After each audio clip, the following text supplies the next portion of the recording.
Les sculptures maliennes jouent un rôle important dans les domaines de l'art et du commerce. Elles sont très prisées des collectionneurs et des amateurs d'art du monde entier, ce qui en fait un moyen de subsistance vital pour de nombreux sculpteurs maliens. J'ai commencé ce métier depuis le second cycle.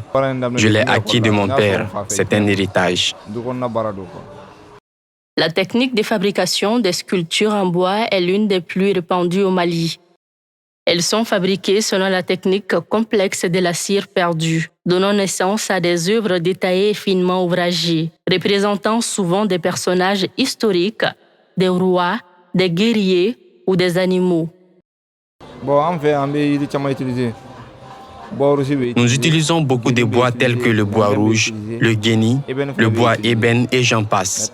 Mais très généralement, c'est le guéni que nous utilisons beaucoup. En ce qui concerne l'utilité des sculptures maliennes, elles revêtent plusieurs fonctions essentielles dans la société. D'abord, elles sont utilisées à des fins cérémonielles et religieuses, notamment lors des rites de passage, des célébrations et des rituels liés à la vie communautaire et spirituelle.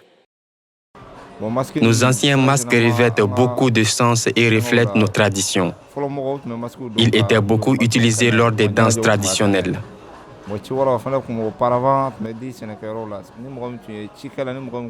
Le tiwara était auparavant pour les agriculteurs, mais maintenant c'est devenu un trophée de reconnaissance.